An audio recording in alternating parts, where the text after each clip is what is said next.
This B Podcast Network show is presented by iExcel. iExcel's all-inclusive online teaching and learning platform simplifies edtech needs and accelerates achievement in 95 of the top 100 U.S. school districts. iExcel delivers personalized learning across a comprehensive pre-K-12 curriculum, including math, language arts, science, and social studies, and helps you assess student performance through actionable, real-time insights at every level of your school or district. This one solution performs work that typically requires dozens of tools. Want to find out why so many leading districts trust iExcel? Visit iexcel.com/BE. That's iexcel.com/BE.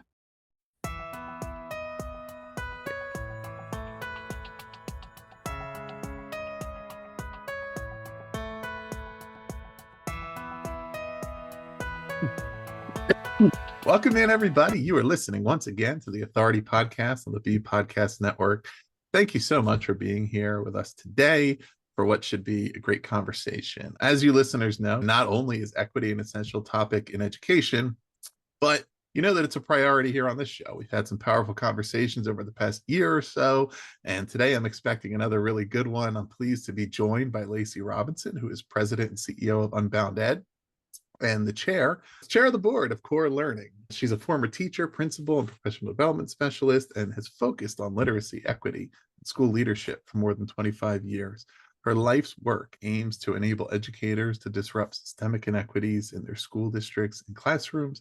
Lacey's book is called Justice Seekers. It's a love letter to teachers, inspiring us all to recognize that justice is found in the details of teaching and learning. Lacey Robinson, welcome to the Authority. Thank you so much, Ross, for having me. Yeah, excellent. I'm so glad to have you here. And as we alluded to in the intro there, it's great to be continuing these conversations and getting different ideas and perspectives on this. And I actually want to skip ahead a little bit to the end and then work our way backwards. But wanted to go first to GLEAM. Right, Yes. Which is this acronym that you use in the book in your work: grade level, engaging, affirming, meaningful. I want to start right there with breaking that down, what that's all about, and how this helps you to get the framework for and the approach to achieving equity.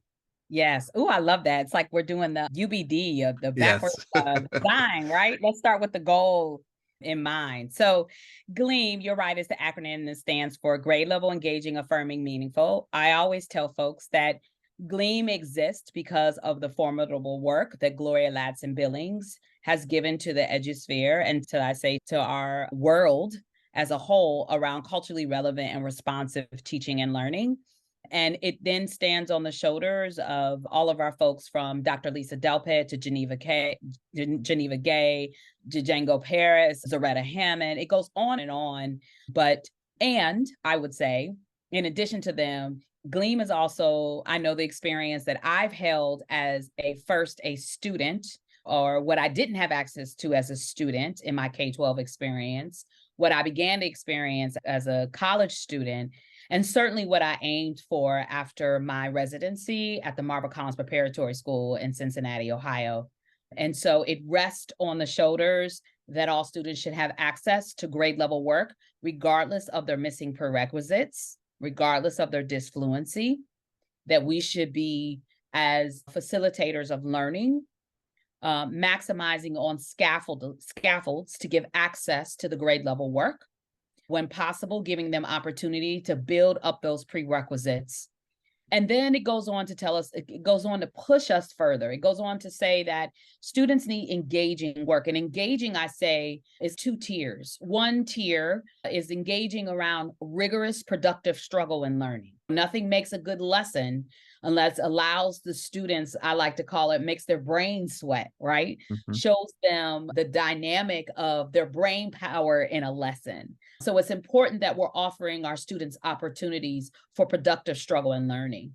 But engaging also means that we're capitalizing on our students' local, historical, cultural, linguistic background knowledge that they walk in with every day through our school doors. And so any possible, I would say, segues or pathways or bridges that we can make to learning so the students can bring their whole selves into the lessons and the learning. Zaretta Hammond tells us just multiplies the brain cells, just multiplies those synapses connecting and building the all-around knowledge base. And then affirming. Affirming is really essential because affirming, it reminds us and asks us to look for the moments in our lessons, in our teaching, in our learning environment, in our schools, in our community, where students are affirmed academically, certainly, affirmed as their academic selves, affirmed in the possibilities of their academic selves and where they can go from, but also affirming who they are interpersonally.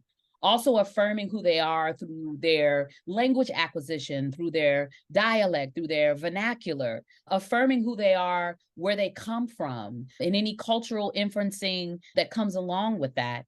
And then last is meaningful. And meaningful, I would say, a lot of times folks look at that and they think because they see the word socio-political that it means that we're asking students to choose a political side. No, what we're asking for us to do as facilitators of learning is give our students opportunity to see that what they're learning, right, can be used to examine where they are and quite possibly the world that they want to co-create.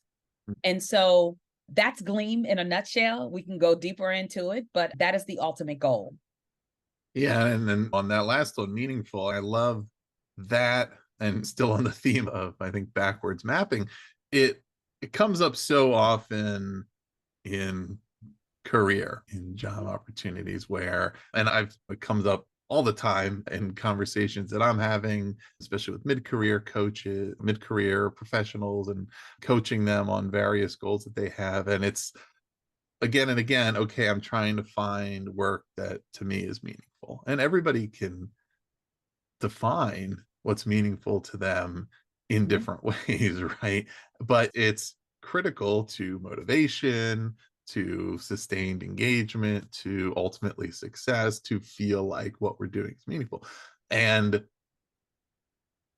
one of the reasons, perhaps, why so many of us are having challenges with that when we are in our 20s, 30s, 40s, beyond, is because schools traditionally have not paid enough attention to that word. To, of course, relevance is part of it, meaning, but making meaning of the content, whether it's math and understanding, okay, what are the applications in your life, or whether it's civics or social studies or history, whatever the case may be, but saying, okay, am I taking that extra step to make meaning of this, to not just assume that it's self-evident, or not think that it doesn't matter. The meaning is you need to just do it because it's school. But, and that's just overall, that's without even getting into cultural differences and diversity between students. But that's just even when we're not making enough of an effort to even think about what does meaningful mean in general. Yes. And I think when we look at just where we are as a society and what does it mean to thrive and to live, and what does it mean to not just to survive, right? What does it mean to be able to live a legacy? When I think about who I am in my career, I'm on a very different path than I would say my grandparents and their parents and even my parents. Yes, it's important for you to be able to carve out a path that you're able to sustain a lifestyle that's not just a survival lifestyle, but that you're thriving. But it's important that you are in a lifestyle where you're leaving legacy for others, right? And when I think about that today, people aren't just working or the desire to work so that they can buy a house. They're wanting to work to have purpose. And I think that when I look at the youth, when I look at the young people, they are certainly pushing us to say that it's not enough that I have a degree. It's not enough that I have a career. I want to make a difference. And sometimes making a difference means I have this piece of paper that says that I studied for 4 to 5 years in a particular subject. Sometimes making a difference means I mustered up all the audacity and entrepreneured myself into a career path where I had to learn through hard knocks around Mhm. this field that I'm putting myself in. But all of it now is built around purpose, right? I think that purpose, when I look back through my grandparents' eyes, through my parents' eyes, purpose around career was subjective. Right. Who you were, what you looked like, where you came from, what neighborhood you sat in. And we now live in an age where, thanks to social media, thanks to the internet, thanks to the lightning speed of data, that everybody is seeking purpose.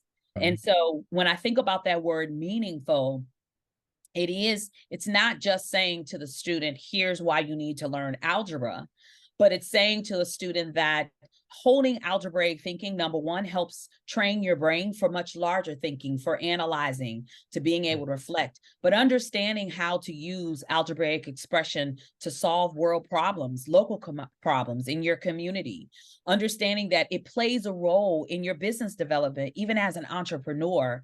And so it should bring meaning to you. It should be meaningful to you to be able to gain that knowledge.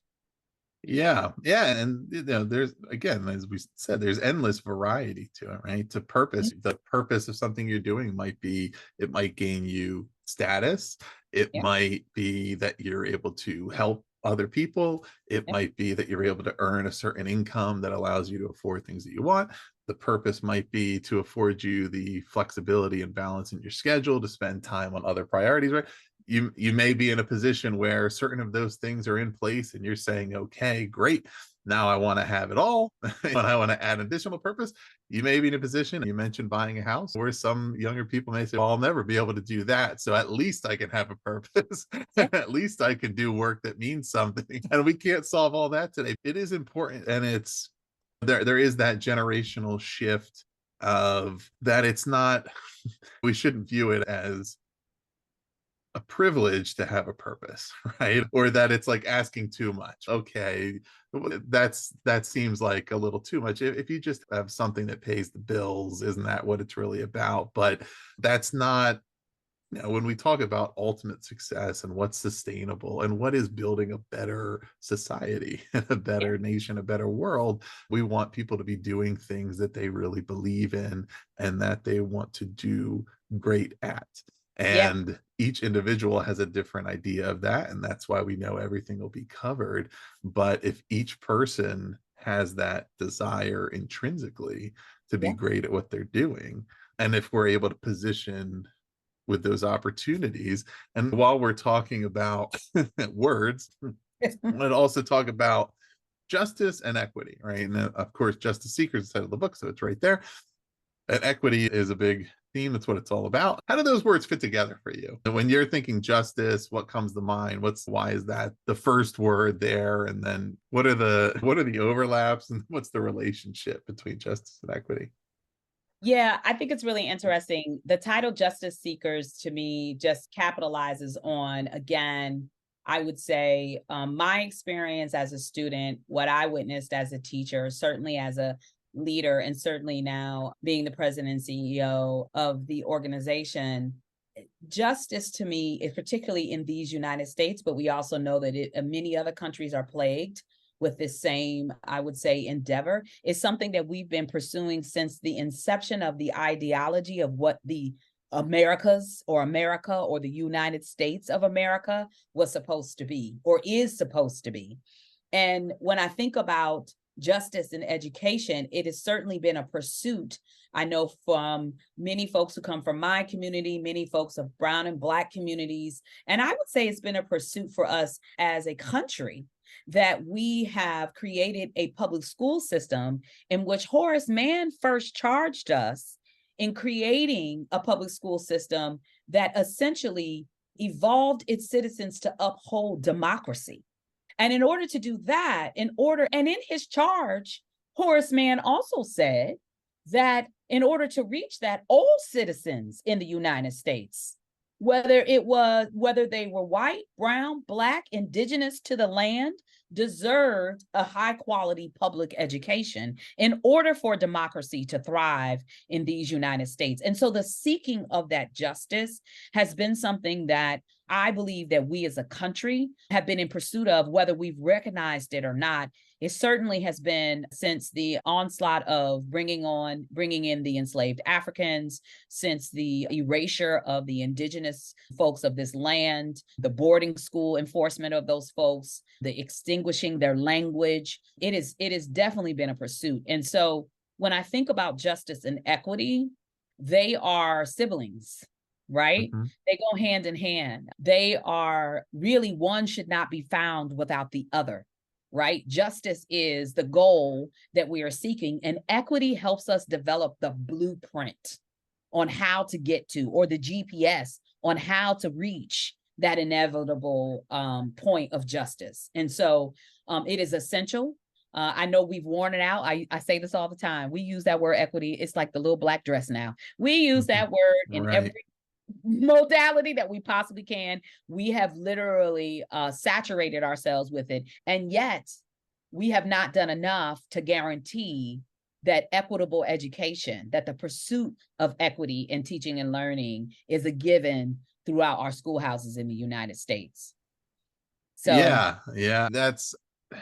It's so interesting what happens with the terms and phrases. And if I'm remembering correctly, it's been a while now, but I'm pretty sure on our conversation here about with Baruti Kafele about his book, The Equity and Social Justice 50, that he said, I don't even use the word equity anymore yeah, because people are just taking it to mean whatever they want it to mean. And I've seen that myself. I worked for years with dozens and dozens of companies in the education space on their messaging and their mission, and everybody was just throwing equity in, and there was a big variance between those who truly thought through that, what that meant, how it related to the work that they were truly doing, and those who just knew that it was important to say and it was a buzzword. And then it's hard to make it the pathway to the goal. And then when we think about justice, and it's correcting wrongs, it's doing what's right, it's fairness, right? It's all these concepts that I think people understand,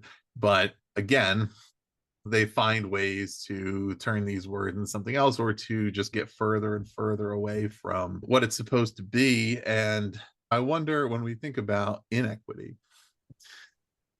there's obviously inequity in outcomes. There's yes, short-term outcomes and how students are doing in school today. There's long-term outcomes, how that affects their future. But there's the inequity just in terms of what opportunities are available right now, inequities in learning environments. When you think about it, can you disaggregate those and determine what's, I guess, where it starts? And in other words, I think it's fair to say that the reason why there's such an emphasis and focus on equity is because of inequitable outcomes that are achieved by different student groups who have had inequitable opportunities. And that's the case on the whole. And yet, individually, it's not always the case, but it still doesn't mean we should yeah, ignore it, right? I may have had a terrible experience in school. You may have had a great one. And because we're just two people, we may have ended up in similar spots. But that doesn't mean that it yeah, was okay, because on the whole, there's all these various inequities that begin at a certain point. Some of them are smaller, some of them are larger, some of them are more noticeable or less, and yet the end result is okay. We can clearly see there's a correlation here. yeah. I think as you're talking, I'm thinking about the best way I can describe this, honestly, is the matter that we have at hand right now. I participated in the Emily Hanford Sold a Story podcast, and is now, I think I saw the other day, it's been downloaded over 7 million times. People have really latched onto it, not just people in education, people outside of education. And one of the reasons why I feel like that podcast took off is because when we look at the stats, over 25 million students exit out of our school halls not proficient in reading. Okay. 25 million. So let's just say, for argument's sake, that 25 million we know is a mixture of our wider population of who we are as citizens, right? And so the injustice of not graduating out of our K-12 systems as a proficient student, let's just call that injustice in all categories, in all racial ethnicity categories, okay? Where the compound effect of injustice begins to happen is that all 25 million of those students walk out of our schoolhouse not proficient in reading, right?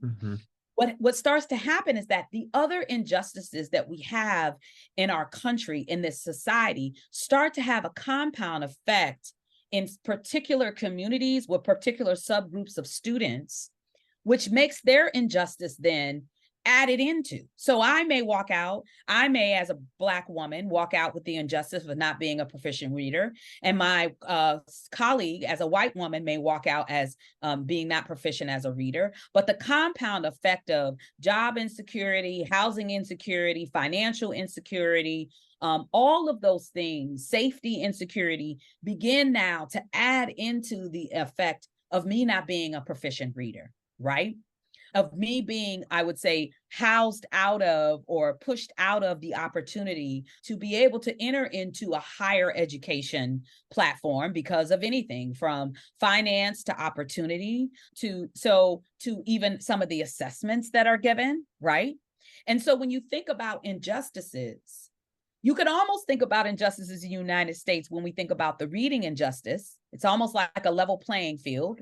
25 million walking out not being for proficient readers.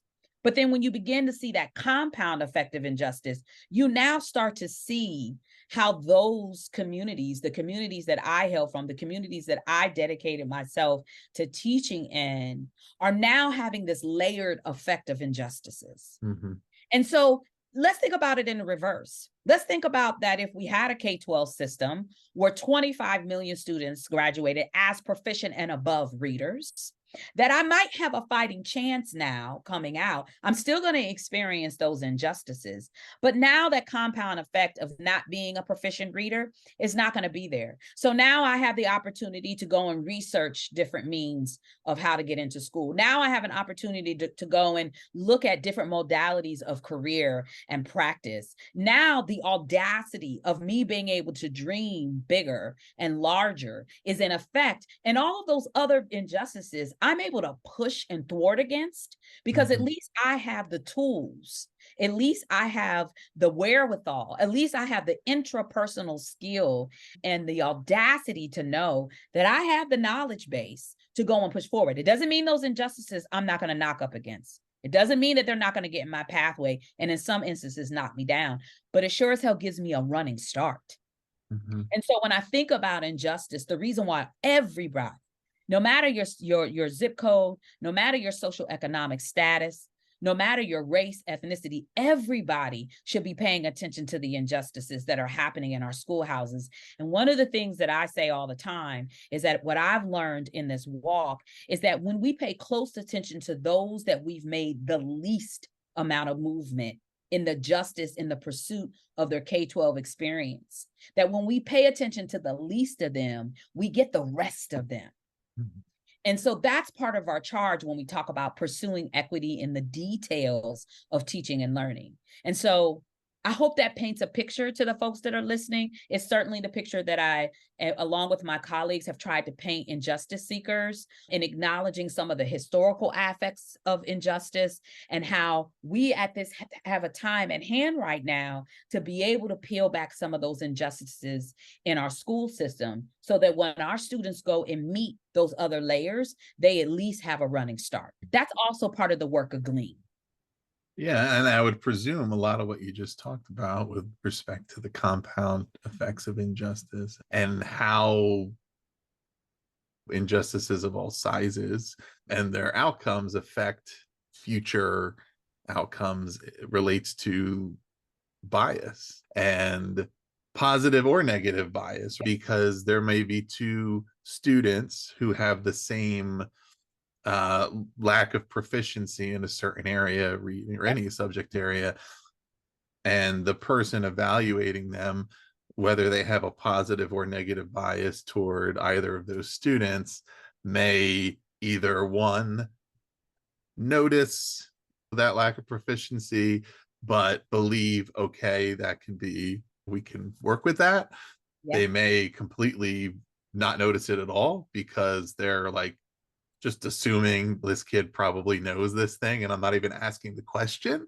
Yeah. Or they may see it as a red flag and say, oh no, this student can't read as well as they should. Uh-oh, that's a and that follows you all the way through your life, Oh right? yeah. Oh yeah. And Yeah, and I was going to say, and it activates the automaticity of the caste system that mhm, Isabel Wickerson talks to us about in her book, right? I think people underestimate how automatic the dividing and the casting that we go into when we meet folks in our day-to-day lives that fit the implicit and explicit beliefs that we have about certain folks from different regions or social economic statuses or racial backgrounds. And so you're right, there is the bias that oftentimes we will implicitly and sometimes explicitly flip into, that then seeing these two students coming out of the schoolhouse, both of them being not proficient in reading, we begin to make assumptions. We make assumptions about the brown and black student. We make assumptions about the student who is a language acquisitional, or a student that is learning English but comes from a variant language from their home base. We make automatic assumptions about their intellectual level. And I have to tell you that we are paying a price for that, whether people realize that or not. We are paying a price for that as citizens of this country and the world, because innovation, our next miles, how we get to Mars, right? mhm. How we thwart climate change, what we're going to do about our GDP, who we are economically, all of that is only as strong as the citizens that you have helped become or place on their path for their livelihood. And so we can no longer pay that price. We can no longer ignore or pretend that those biases don't exist. We don't Mhm. have any options. We are a global majority society. And I would say that, again, that is why the stance that we have in the book, the stance that we take at our organizations, is that we are asking us to come together as a collective community and pay closer attention in the details of teaching and learning, so that all students experience a grade level, engaging, affirming, meaningful K-12 experience. Yeah, yeah, and that idea of the paying attention, the critical thinking. I mean, with the biases that are present in the system, most of them, do you think historical biases that were embedded into the structure and just over time they were never corrected and eventually they became so taken for granted that people stopped paying attention to them? Or are they primarily active biases that, beliefs and behaviors that people continue to really hold? What have you found in that regard? I think it's a both and. It's a both and. I'm going to liken it to two things. First, when I look at the historical track of our public education, certainly Brown versus Board of Education, but even prior to that, when we look at the emancipation of the enslaved Africans and the opportunity that they were supposed to be given, right? But the opportunity that many of them took to become, when I was just watching a show the other day that was highlighting the Tuskegee Institute, right? And the opportunities that they took to grow their knowledge, to grow their skill set. And then when I think about the injustices that happened either through the pig laws or through Jim Crow that thwarted the efforts that they made, or the injustices that we saw with the terrorist acts of annihilating all Black communities that were actually socially, economically hedging their way forward, right? That we're actually building out communities. And so when I think about that, it's been in the DNA of who we are as a country, right? Because we started this country with a caste system in mind, right? Mhm. And so even with the desegregation of our school system, no, we did not pay close enough attention. We did the technical moves to desegregate schools, but we didn't pay close enough attention really to what I call the adaptive moves. I was reading this report, this autobiography once about Wilberforce.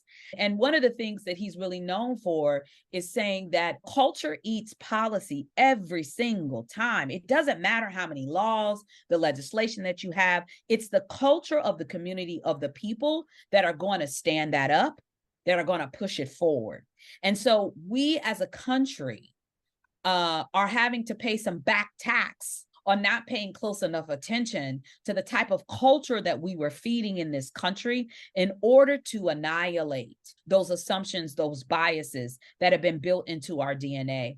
And so we see that now in policies in school systems, anywhere from, listen, as a country, we've had our Congress and Senate have to push legislation for the Crown Act, for Black students to come wearing their hair as it grows out of their head. Like the fact that we've even had to make laws to say that you cannot stop a child from attending school because of the way that their hair grows out of their head, which, by the way, they had no role in.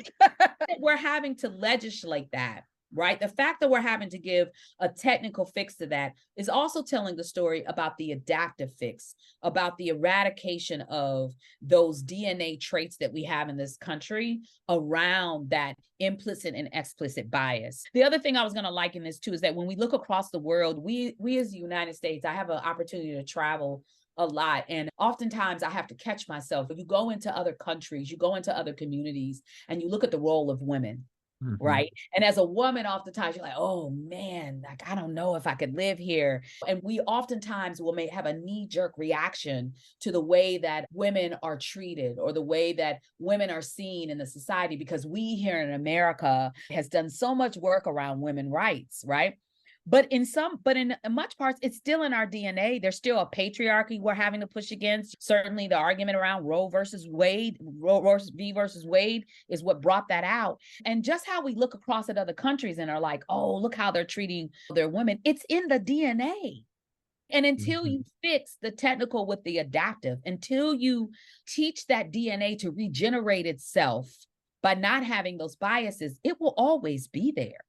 And so that's why it's important for us to pay attention to it individually. I say self and then system. Look at yourself and then look at the system. We have to be able to pay attention to both of those ends if we're going to annihilate and deconstruct it. Yeah, and you've described it well, and in that description, you've described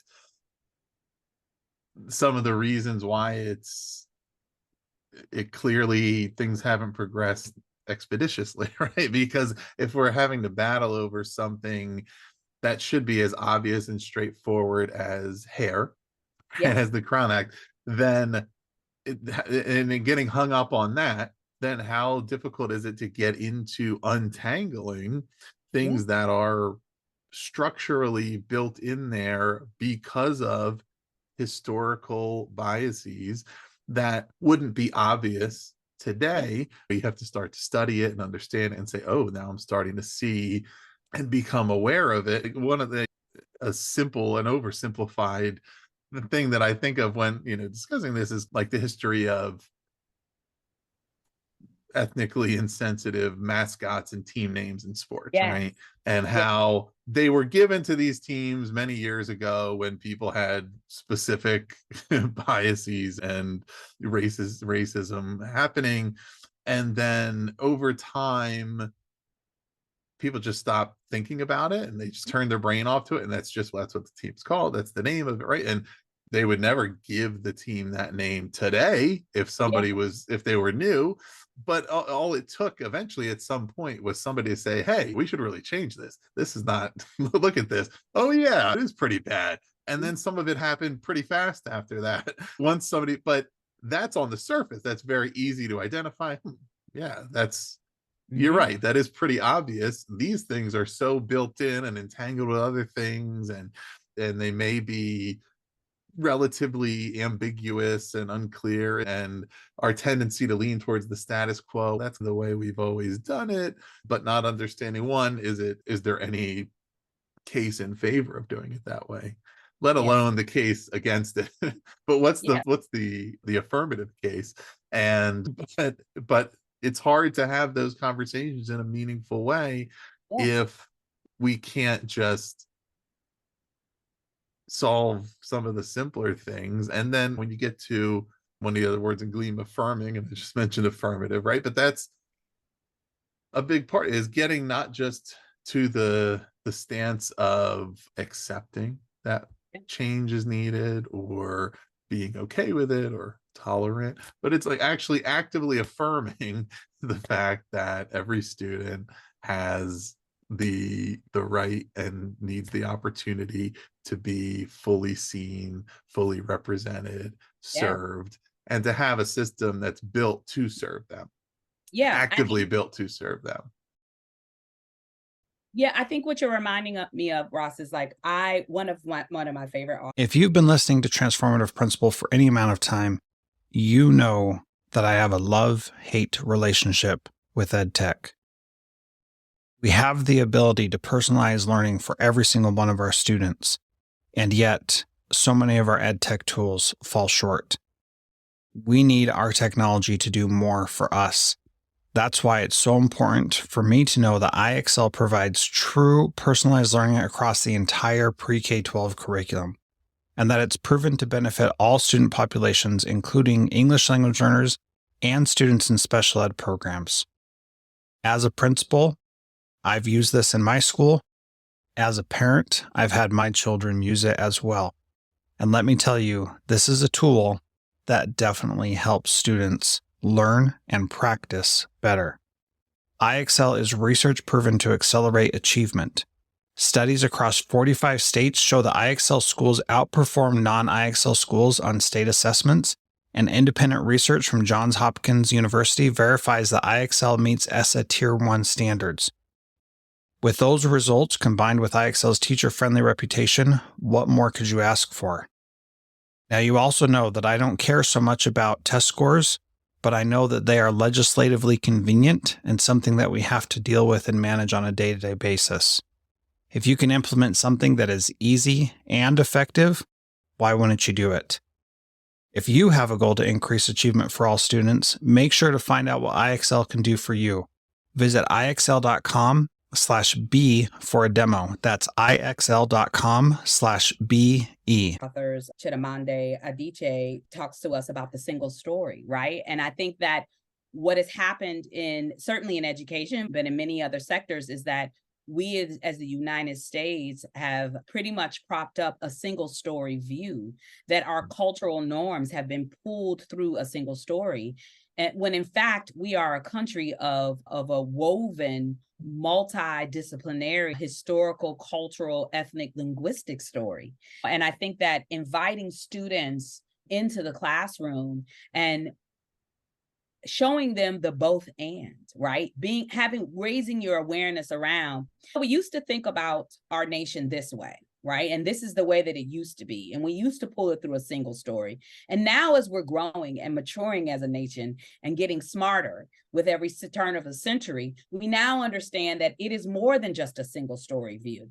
But it's getting folks to understand that oftentimes our policies, our practices, our ways of being are through a single white dominant lens.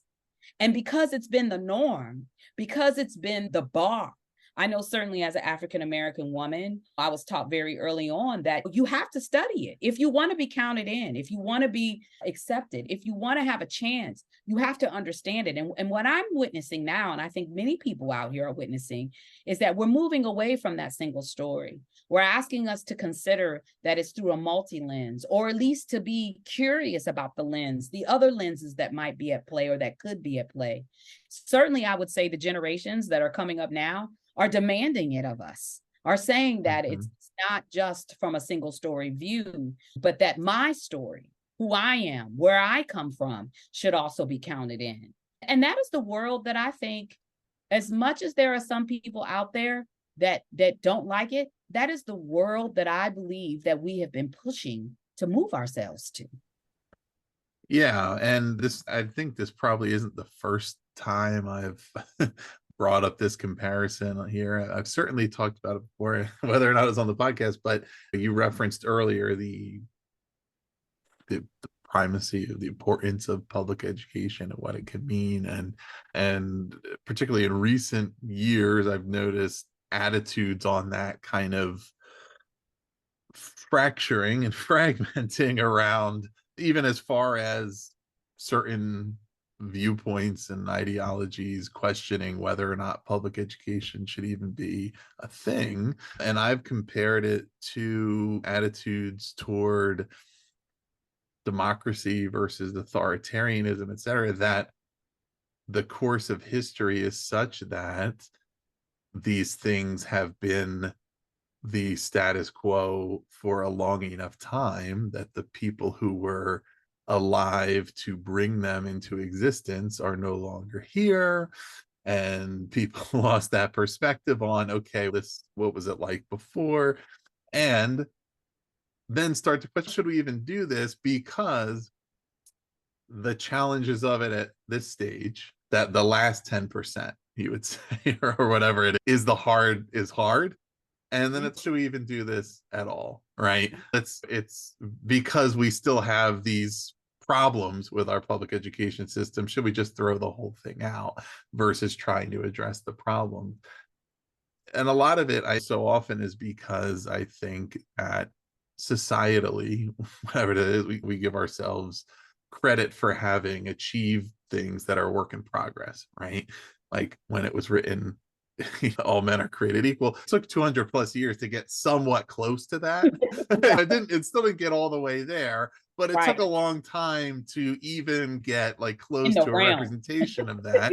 So our public education system hasn't made it all the way to where we want it to be. But if you compare it to, say, other countries who haven't even attempted it, right, why do you think the United States became what it became? Why do you think it was the home of innovation and NASA and all? It was because there was an emphasis on educating the population. And yes, it needs to be better, but the counter to that is I honestly do think that just because some people have totally lost the context and the perspective on it, they do think there is an equitable solution that is something other than a universal public education system. I don't even necessarily, now there's some people who probably don't care about equity, but I actually think there are people who think the answer to equity as they see it is a system that's a free-for-all, which I'm not exactly sure how that would work. Yeah, I think a lot of it has to do with, I think the insurgence of hope has been drained out of education. And I personally try to, everywhere I go, and again, even in Justice Seekers, to talk about the ground of hope that we all need to stand on. We as the United States have always used our education system to be the lever to propel us into our next level, into our next stage that we need to go in.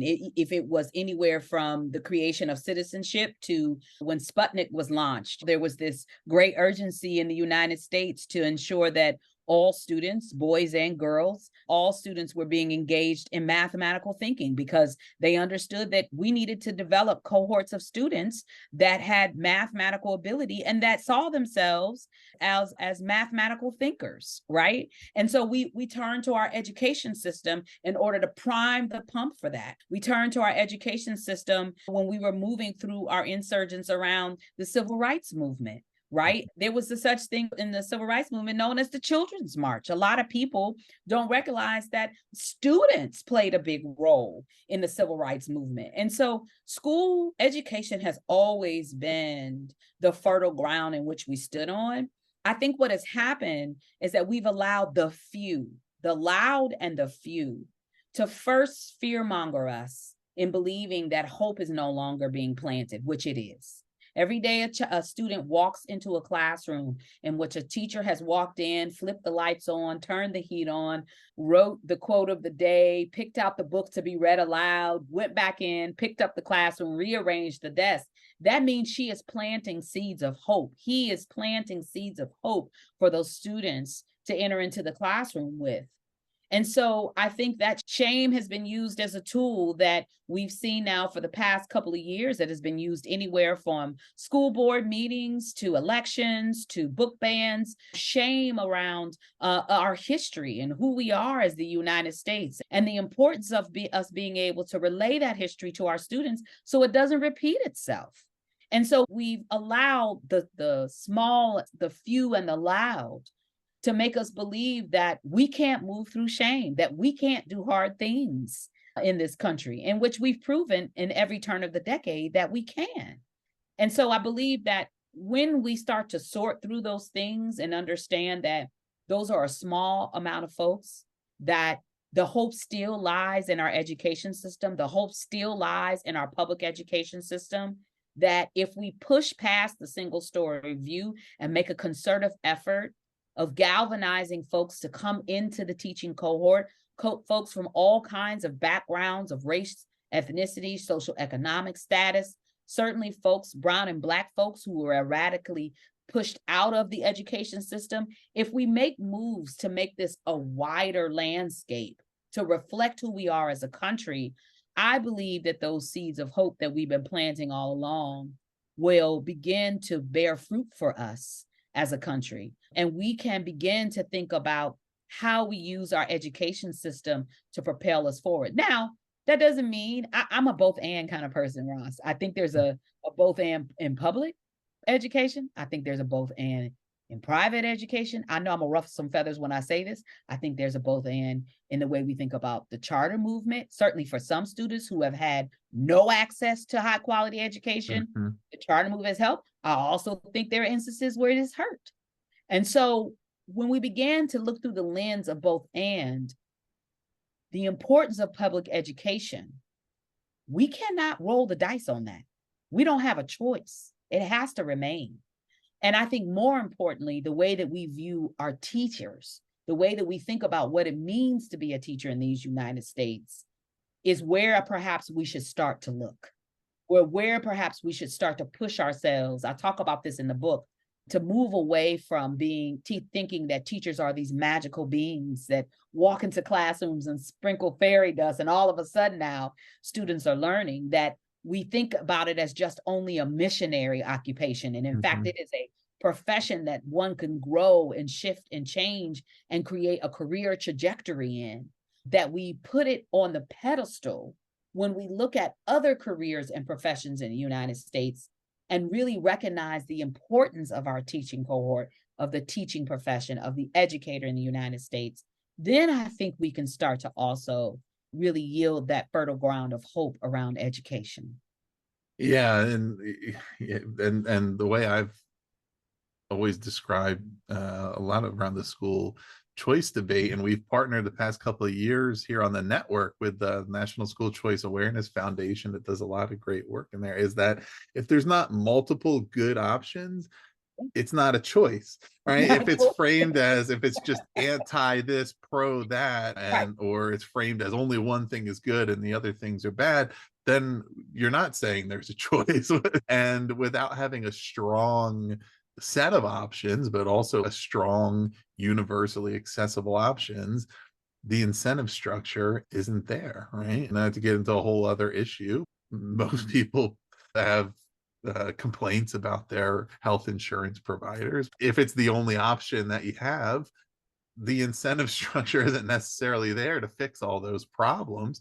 And it just needs to be that we have options, and then people can choose what works best for them, for their child, on a variety of factors that are important to them.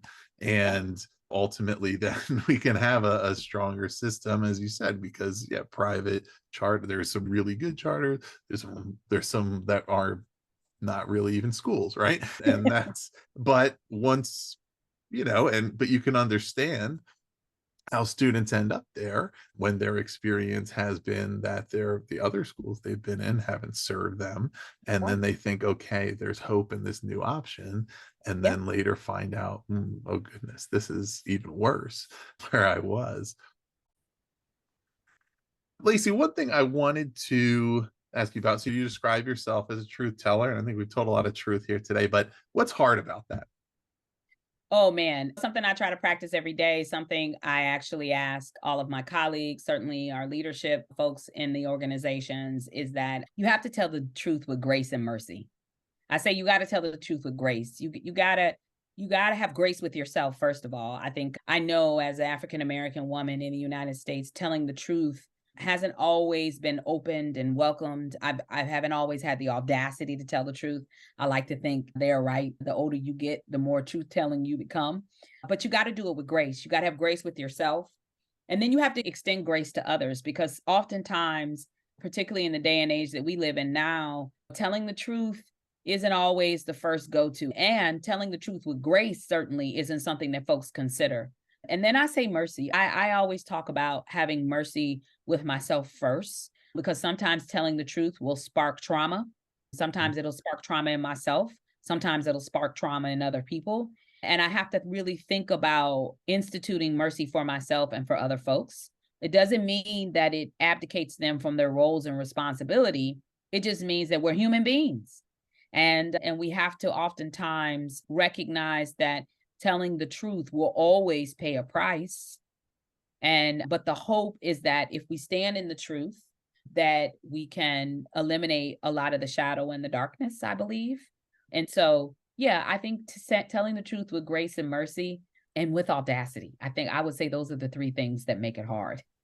Yeah. Yeah. And even to some of the points you made earlier, it's hard and to continue to tell the truth, the whole truth, nothing but the truth, when there's people who are saying that it's not truth, but yet they're often so small in number, right? And we I think we've seen a lot of movements in education, whether it's a variety of approaches to equity or social emotional learning or whatever, that had gained near unanimous approval and then started to hit a roadblock because of a real small number of voices. I mean, Yeah.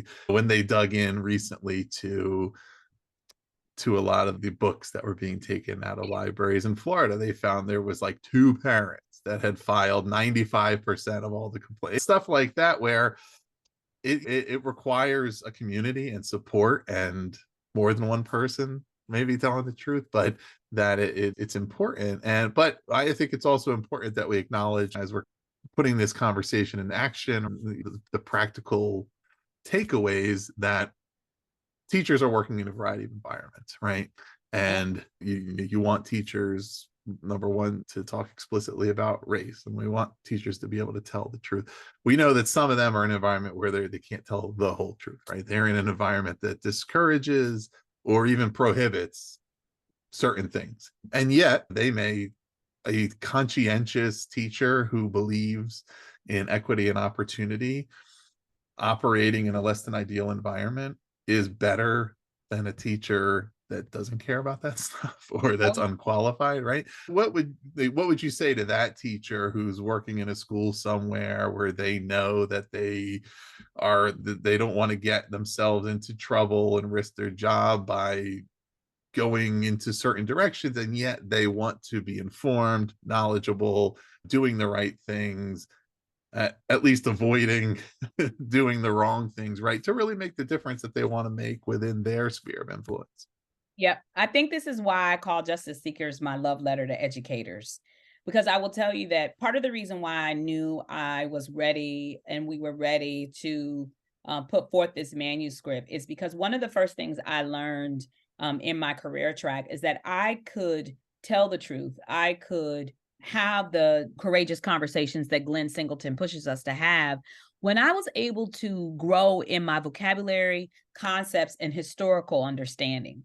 When I was able to fill my knapsack with the language, the words, the historical markers, the legacies, the lenses, I was able to better describe what had happened to me, what I had done to in the words of educating other students, and what, most importantly, the system was actually demanding of me as an educator, and the inequitable act that it was actually pushing me in. And so what I try to explain to a lot of educators is that while it is essential that you are, as a facilitator of learning, able to exhibit and to put forth to your students the whole truth, while it's essential for you to be able to stand on the history markers that we have in these United States, put forth some of our formidable writers and themes that are in the books that people are now saying that should be banned, It's also just as important for you to have an opportunity to build your vocabulary, your concepts, your conceptual understanding about race and equity and social economic status around the historical markers that we've stood on. One of my most well-known keynotes that a lot of people come up to me still is when I took the time to show the historical markers about the way that literacy was used as a weapon for the enslaved Africans, and how one of the formidable examples, Frederick Douglass, really marked for us that the being taught how to read when it was illegal, and the way that he was taught how to read, using those elements that we talk about that are the elements that came out of the research around the science of reading, and how when you flash back or you look at where we are now, where we have brown and Black students in communities that are still fighting to have access to the high quality instructional materials, to have access to educators that have been equipped with the methodology and the strategy around how to teach one to read, that it's really coming from the same underbelly of who is deserving of the right to read and who is not, right?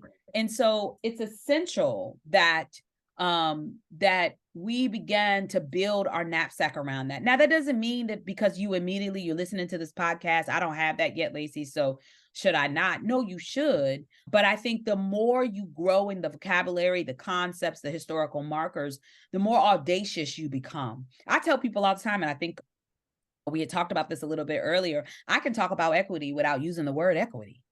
I was just talking to a colleague of mine that says, well, the school system I'm in, I won't name the state, but you probably could guess, I'm not allowed to use the word equity. Great.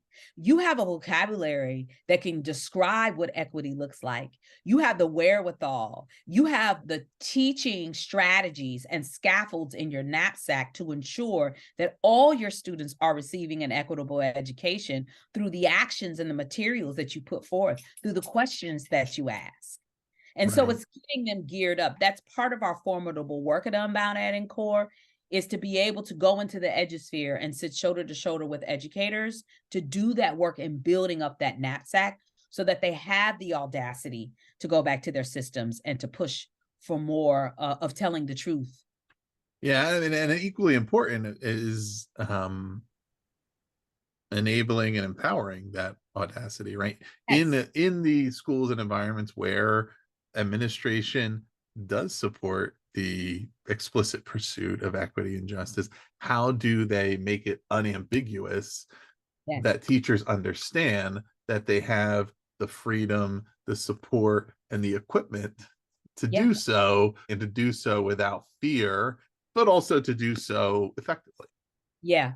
Yep. And I think you're hitting at my second reason for justice seekers is that I wanted leaders, I wanted educators to have a manuscript at hand that they could walk into the schoolhouse and say to 1, 2, 3 of their colleagues, to their administration, can we do a book study with this? Can we sit down and read Justice Seekers together? Even if it's not front to back, even if we only read chapter 1 and then go into chapter 3 and 4 to see what GLEAM is, even if we only study the chapter that talks about the historical legacies in education, or that teaches us the importance of deconstruct, construct, and reconstruct, and what that has to do with grade level engaging, affirming, meaningful. Like, I wanted folks to actually have something tangible that could help them start the conversations and the think abouts. And I oftentimes charge educators, go into your schoolhouse with justice seekers and your data. Because here's the thing I know for sure, I can take a rock where I'm sitting right now and throw it and know that I will hit a community that is reflecting the predictability of student achievement by race, ethnicity, and social economic status. I challenge people all the time. Show me a system where across the board, I don't have to go in and predict. If you show me the data, that I can predict to tell you who is below proficient, who is above proficient, who is at proficient, based off of their race, ethnicity, and social economic status. And until we as United States do not have that predictability, justice seekers, the conversation, the analyzing, the activating is going to be essential. So take the book, take your data, go into the schoolhouses and challenge folks to have the conversation around the two. Listeners, you can learn more about the book Justice Seekers, Pursuing Equity and the Details of Teaching and Learning at unbounded.org, or you can find it on Amazon, Barnes & Noble, bookshop.org, wherever you get your books. Lacey, is there anything else listeners should check out on the website about anything you and Unbound Ed or CORE are working on currently? Yeah, I want to shout out. We are actually instituting our inaugural Leaders Institute this winter. We're inviting all leaders to come and sit with us for 2.5 days so that we can unpack, deconstruct, and reconstruct their blueprint for teaching and learning with GLEAM at the center of design. CORE has its formidable work with the Online Reading Academy. It is a self-paced, asynchronous online academy that all educators can take, K to 12, to better themselves around the science of reading. We have actually a 2.0 version, I'm telling a secret, that's coming out in the spring that is going to be really exciting because it's going to put at the center of design our students and their language variations and the acquisitioning of their language. And so in-housed, encompassed in the science of reading and developing ourselves as teachers of reading. And so there are lots of stuff. Go to unbounded.org, go to corelearning.org, and check out our products and our programs. And we look forward to you joining us as justice seekers.